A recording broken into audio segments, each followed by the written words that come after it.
जय हिंद दोस्तों, आप सभी का स्वागत है आपके अपने YouTube चैनल एमएचआरजी एसएससी पर। तो दोस्तों चलिए अगले दिन की तरह आज भी हम अपने प्रश्नों को देखते हैं। पहला क्वेश्चन है, खेलो इंडिया महिला लीग का नाम बदलकर क्या कर दिया गया है। पहला ऑप्शन है अस्मिता महिला लीग, दूसरा है खेलो इंडिया शीतकालीन, तीसरा है खेलो इंडिया यूथ गेम और चौथा है इनमें से कोई नहीं। तो खेलो इंडिया महिला लीग का नाम बदलकर क्या कर दिया गया है, तो खेलो इंडिया महिला लीग का नाम बदलकर अस्मिता महिला लीग कर दिया गया है। क्या कर दिया गया है, अस्मिता महिला लीग कर दिया गया है। खेलो इंडिया शीतकालीन गेम का आयोजन कब हुआ था, तो खेलो इंडिया शीतकालीन गेम का आयोजन 2024 में हुआ था। कब हुआ था, 2024 में। कहाँ पर हुआ था, तो ये हुआ था लद्दाख और जम्मू कश्मीर में। कहाँ पर, लद्दाख और जम्मू कश्मीर में। तीसरा है खेलो इंडिया यूथ गेम। क्या है, खेलो इंडिया यूथ गेम। खेलो इंडिया यूथ गेम को जो है कि पहले खेलो इंडिया स्कूल गेम के नाम से जाना जाता था। ठीक है, इसका मुख्यालय कहाँ पर है, तो इसका मुख्यालय है नई दिल्ली में। कहाँ पर, नई दिल्ली में। कहाँ पर, नई दिल्ली में। ठीक है, चलिए दूसरे प्रश्न की तरफ चलते हैं। दूसरा क्वेश्चन है, वर्तमान में वायुसेना अध्यक्ष कौन है। पहला है दिनेश कुमार त्रिपाठी, दूसरा है उपेंद्र द्विवेदी, तीसरा है अमरप्रीत सिंह और चौथा है अनिल चौहान। तो वर्तमान में वायुसेना अध्यक्ष कौन है, तो वर्तमान में वायुसेना अध्यक्ष हैं अमरप्रीत सिंह। कौन है, अमरप्रीत सिंह। ये कितने नंबर के हैं, तो ये हैं 28वें नंबर के। कौन से, 28वें नंबर के हैं। ठीक है, दिनेश कुमार त्रिपाठी कौन है, तो दिनेश कुमार त्रिपाठी हैं नौसेना अध्यक्ष। ठीक है, नौसेना अध्यक्ष कौन है, दिनेश कुमार त्रिपाठी। और उपेंद्र द्विवेदी कौन है, तो उपेंद्र द्विवेदी है थल सेना अध्यक्ष है। थल सेना अध्यक्ष हैं उपेंद्र द्विवेदी। ठीक है, यदि आपसे वायुसेना अध्यक्ष पूछे तो अमरप्रीत सिंह, और नौसेना अध्यक्ष पूछे तो दिनेश कुमार त्रिपाठी, और थल सेना अध्यक्ष पूछे तो उपेंद्र द्विवेदी। ठीक है, अनिल चौहान कौन है, तो अनिल चौहान जो है CDS है। क्या है, CDS है। CDS यानी कि चीफ ऑफ डिफेंस स्टाफ। ठीक है, चलिए तीसरे नंबर क्वेश्चन की तरफ चलते हैं। तीसरा नंबर क्वेश्चन है, जातक किसका ग्रंथ है। पहला है वैष्णव धर्म, ये धर्म है, इसे धर्म बना लीजिए, धर्म बन गया है वैष्णव धर्म। दूसरा है जैन धर्म और तीसरा है बौद्ध धर्म। ये गलत हो गया है, बौद्ध धर्म। ठीक है, तीसरा है बौद्ध धर्म और चौथा है सर्व धर्म। तो जातक किसका ग्रंथ है, तो जातक है बौद्ध धर्म का। किसका, बौद्ध धर्म का। चलिए चौथे प्रश्न पे चलते हैं। चौथा क्वेश्चन है, यात्री इब्न बतूता कहाँ से आया था। पहला है मोरक्को से, दूसरा मध्य एशिया से, तीसरा तुर्की से और चौथा फ्रांस से। तो यात्री इब्न बतूता कहाँ से आया था, तो यात्री इब्न बतूता आया था मोरक्को से। कहाँ से, मोरक्को से। मध्य एशिया से कौन आए थे, तो मध्य एशिया से आए थे आर्य। कौन आए थे, आर्य जो थे मध्य एशिया से आए थे। और तुर्की से, तो तुर्की से कुतुबुद्दीन ऐबक तथा बाबर, ये सब जो थे तुर्की से आए थे। ठीक है, फ्रांस से आने वाला पहला व्यक्ति था फ्रांसवा बर्नियर। क्या नाम था उसका, उसका नाम था फ्रांसवा बर्नियर। क्या नाम था, बर्नियर, फ्रांसवा बर्नियर। ठीक है, चलिए पांचवें नंबर क्वेश्चन को देखते हैं। पांचवा नंबर क्वेश्चन है, भारतीय संविधान में कौन से अनुच्छेद नागरिकता से संबंधित है। पहला है अनुच्छेद 12 से 35, दूसरा है अनुच्छेद 5 से 11, तीसरा है अनुच्छेद 52 से 78 और चौथा इनमें से कोई नहीं। तो भारतीय संविधान में कौन सा अनुच्छेद नागरिकता से संबंधित है, तो वो है 5 से 11 तक। ठीक है, 5 से 11 तक जो अनुच्छेद है वो नागरिकता से संबंधित है। अनुच्छेद 12 से 35 किससे संबंधित है, तो 12 से 35 जो है मौलिक अधिकारों से संबंधित है। किससे, मौलिक अधिकारों से संबंधित जो अनुच्छेद है वो 12 से 35 तक है। ठीक है, अनुच्छेद 52 से 78 तक क्या है, तो अनुच्छेद 52 से 78 तक जो है राष्ट्रपति से जुड़े हुए प्रावधान है। किससे हैं, राष्ट्रपति से जुड़े हुए प्रावधान है। चलिए 6वें नंबर क्वेश्चन पर चलते हैं। 6वां प्रश्न है, भारतीय संविधान के अनुसार संपत्ति का अधिकार क्या है। पहला है मूलभूत अधिकार, दूसरा है विधिक अधिकार, तीसरा है संवैधानिक अधिकार और चौथा है सभी। तो भारतीय संविधान के अनुसार संपत्ति का अधिकार क्या है, तो वो है विधिक अधिकार। क्या है, विधिक अधिकार, यानी कि ऑप्शन नंबर दूसरा हमारा सही हो जाएगा। चलिए आगे देखते हैं। 7वां क्वेश्चन है, निम्नलिखित में से किस बैंक में कोई व्यक्ति अपना खाता नहीं खोल सकता। पहला है शहरी सहकारी बैंक, दूसरा है क्षेत्रीय ग्रामीण बैंक, तीसरा है भारतीय रिजर्व बैंक और चौथा है अनुसूचित व्यापारिक बैंक। तो निम्नलिखित में से किस बैंक में कोई व्यक्ति अपना खाता नहीं खोल सकता, तो वो जो है कि भारतीय रिजर्व बैंक हो जाएगा। क्या हो जाएगा, भारतीय रिजर्व बैंक, यानी कि भारतीय रिजर्व बैंक में कोई भी व्यक्ति अपना खाता नहीं खोल सकता है। ठीक है, 8 नंबर क्वेश्चन है, भारत में करेंसी नोट छापने के लिए कितने प्रिंटिंग प्रेस हैं।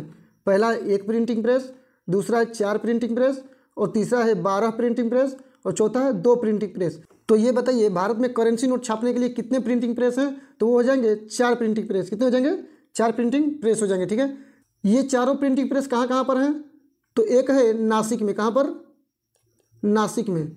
नासिक कहाँ पर पड़ता है, महाराष्ट्र में, महाराष्ट्र में, ठीक है। और एक जो है पड़ता है देवास में, देवास। एक प्रिंटिंग प्रेस कहाँ पर है? देवास में। देवास कहाँ पर पड़ता है? मध्य प्रदेश में, मध्य प्रदेश। और एक प्रिंटिंग प्रेस कहाँ पर है? यह है मैसूर में। कहाँ पर? मैसूर। मैसूर पड़ता है आपका कर्नाटक में, कर्नाटक। और अंतिम प्रिंटिंग प्रेस कहाँ पर है? तो वह है साल्बोनी में। कहाँ पर? साल्बोनी। साल्बोनी किस राज्य में है? तो यह है पश्चिम बंगाल में। कहाँ पर? पश्चिम बंगाल में, ठीक है। ये चारों प्रिंटिंग प्रेस आप लोग को पता चल गया होगा कि कहाँ कहाँ पर हैं। तो चलिए आगे देखते हैं। 10 नंबर क्वेश्चन है, बड़े गुलाम अली किस घराना से संबंधित थे? पहला है पटियाला घराना से, दूसरा है जयपुर घराना से, तीसरा है आगरा घराना से और चौथा है ग्वालियर घराना से। तो बड़े गुलाम अली किस घराना से संबंधित थे? तो वो थे पटियाला घराना से। किस घराना से?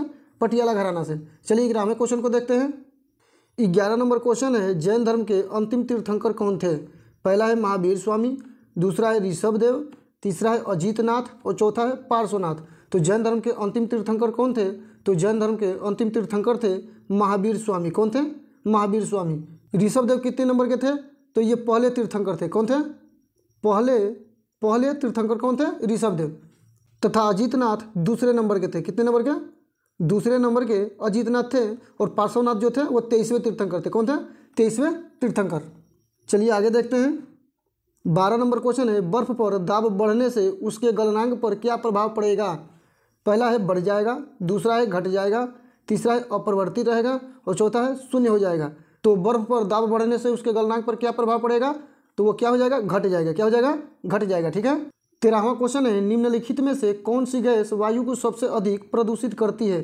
पहला है कार्बन डाइऑक्साइड, दूसरा है सल्फर डाइऑक्साइड, तीसरा है कार्बन मोनोऑक्साइड और चौथा है हाइड्रोकार्बन। तो कौन सी गैस वायु को सबसे अधिक प्रदूषित करती है? तो वो करती है कार्बन मोनोऑक्साइड। कौन? Carbon monoxide. चलिए अगला देखते हैं। 14 नंबर क्वेश्चन है, निम्नलिखित में से किस वैज्ञानिक को भारत में हरित क्रांति के जनक के रूप में जाना जाता है? पहला है सलीम अली, दूसरा है PC महालबोनी, तीसरा है मेघनाद शाह और चौथा है MS स्वामीनाथन। तो भारत में हरित क्रांति के जनक के रूप में किसे जाना जाता है? तो वो जाना जाता है MS स्वामीनाथन को। किसको? MS स्वामीनाथन को। 15 नंबर क्वेश्चन है, चौरी चौरा, ये चौरी है, चौरी और यह चौरा। चौरी चौरा की घटना किस आंदोलन के दौरान हुई थी? पहला है चंपारण आंदोलन, दूसरा है सविनय अवज्ञा आंदोलन, तीसरा है असहयोग आंदोलन और चौथा है भारत छोड़ो आंदोलन। तो चौरी चौरा की घटना किस आंदोलन के दौरान हुई थी? तो चौरी चौरा की घटना असहयोग आंदोलन के दौरान हुई थी। कब हुई थी? असहयोग आंदोलन के दौरान, ठीक है। चंपारण आंदोलन कब हुआ था? तो ये हुआ था 1917 ईस्वी में। कब हुआ था? 1917 में। सविनय अवज्ञा आंदोलन कब शुरू हुआ था? तो ये हुआ था 12 मार्च 1930 को। कब? 12 मार्च 1930 को सविनय अवज्ञा आंदोलन शुरू हुआ था। भारत छोड़ो आंदोलन कब शुरू हुआ था? तो ये हुआ था 8 अगस्त 1942 को। कब? 8 अगस्त 1942 को भारत छोड़ो आंदोलन शुरू हुआ था। चलिए 16 नंबर क्वेश्चन को देखते हैं। 16 नंबर क्वेश्चन है, मानव शरीर में जल की मात्रा कितनी होती है? पहला है 20 से 35%, दूसरा है 40 से 65% और तीसरा है 45 से 55% और चौथा है 65 से 80%। तो मानव शरीर में जल की मात्रा कितनी होती है? तो मानव शरीर में जल की मात्रा 65 से 80% होती है। कितनी होती है? 65 से 80%। चलिए आगे देखते हैं। 17 नंबर क्वेश्चन है, मानव शरीर की सबसे छोटी ग्रंथि कौन है? पहला है पिट्यूटरी ग्रंथि, दूसरा है थायराइड ग्रंथि, तीसरा है हाइपोथैलेमस ग्रंथि और चौथा है यकृत। तो मानव शरीर की सबसे छोटी ग्रंथि कौन सी है? तो मानव शरीर की सबसे छोटी ग्रंथि है पिट्यूटरी ग्रंथि। कौन है? पिट्यूटरी ग्रंथि। पिट्यूटरी ग्रंथि को और किस नाम से जानते हैं? तो इसे मास्टर ग्रंथि के नाम से भी जानते हैं। किस नाम से? मास्टर ग्रंथि। मास्टर ग्रंथि के नाम से भी जानते हैं, ठीक है। थायराइड ग्रंथि कहाँ पर होती है? तो ये ग्रंथि जो है गर्दन के नीचे होती है। ये तितली के आकार की एक छोटी सी ग्रंथि होती है, ठीक है। हाइपोथैलेमस ग्रंथि क्या है? तो हाइपोथैलेमस ग्रंथि जो है यह मस्तिष्क में स्थित होता है। यह शरीर की कई प्रक्रियाओं को नियंत्रित करता है, जैसे कि तापमान, भूख, रक्तचाप आदि को नियंत्रित करने में कार्य करता है, ठीक है। यकृत क्या है? तो यकृत के बारे में तो सभी को पता होगा कि यकृत जो है मानव शरीर की सबसे बड़ी ग्रंथि है। क्या है? सबसे बड़ी ग्रंथि यदि कहे तो क्या बताएंगे आप? यकृत। सबसे बड़ी ग्रंथि यकृत है, ठीक है। चलिए 18 नंबर क्वेश्चन को देखते हैं। 18 नंबर क्वेश्चन है, नमामि गंगे अभियान की शुरुआत कब की गई थी? पहला है दिसंबर 2018 में, दूसरा है जून 2014 में, तीसरा है जनवरी 2016 में और चौथा है मार्च 2025 में। तो नमामि गंगे अभियान की शुरुआत कब की गई थी? तो नमामि गंगे अभियान की शुरुआत जून 2014 में की गई थी। कब की गई थी? जून 2014 में। 19 नंबर क्वेश्चन है महात्मा गांधी को राष्ट्रपिता की उपाधि किसने दी थी? पहला है रविंद्रनाथ टैगोर, दूसरा है राजेंद्र प्रसाद और तीसरा है सुभाष चंद्र बोस और चौथा है इनमें से कोई नहीं। तो महात्मा गांधी को राष्ट्रपिता की उपाधि किसने दी थी? तो महात्मा गांधी को राष्ट्रपिता की उपाधि सुभाष चंद्र बोस ने दिया था। किसने? सुभाष चंद्र बोस ने महात्मा गांधी को राष्ट्रपति की उपाधि दी थी। ठीक है। रविंद्रनाथ टैगोर ने किसकी उपाधि दी थी? तो रविंद्रनाथ टैगोर ने महात्मा की उपाधि दी थी। किसकी? महात्मा की उपाधि रविंद्रनाथ टैगोर ने दिया था। ठीक है। और राजेंद्र प्रसाद, तो राजेंद्र प्रसाद जो है देश रत्न की उपाधि राजेंद्र प्रसाद ने दिया था। ठीक है। चलिए अंतिम क्वेश्चन की तरफ चलते हैं। अंतिम क्वेश्चन है मोहनजोदड़ो की खोज किसने की थी? पहला है राखलदास बनर्जी, दूसरा है दयाराम साहनी, तीसरा NG मजुमदार और चौथा है अमलानंद घोष। ठीक है। तो मोहनजोदड़ो की खोज किसने की थी? तो मोहनजोदड़ो की खोज राखलदास बनर्जी ने किया था। किसने? राखलदास बनर्जी ने। ये कब किए थे? तो ये 1922 ईस्वी में किए थे। कब किए थे? 1922 ईस्वी में। ठीक है। दयाराम साहनी ने किसकी खोज की थी? तो दयाराम साहनी ने हड़प्पा की खोज की थी। किसकी? हड़प्पा की खोज दयाराम साहनी ने कब की थी? 1921 ईस्वी में। 1921 ईस्वी में दयाराम साहनी ने हड़प्पा की खोज की थी। ठीक है। और NG मजुमदार किसकी खोज किए थे? तो ये चंद-हुदड़ो की। किसकी? चंद-हुदड़ो की खोज NG मजुमदार ने किया था। ठीक है। अलमानंद घोष जो है कालीबंगा की खोज किए थे। किसकी?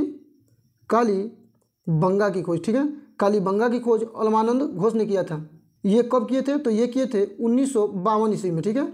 1952 ईस्वी में अमलानंद घोष ने कालीबंगा की खोज की थी। ठीक है। तो चलिए दोस्त, इस तरह से हमारे 20 प्रश्न समाप्त हुए। यहाँ तक बने रहने के लिए आप लोगों का बहुत बहुत धन्यवाद। चलिए मिलते हैं अगले वीडियो में।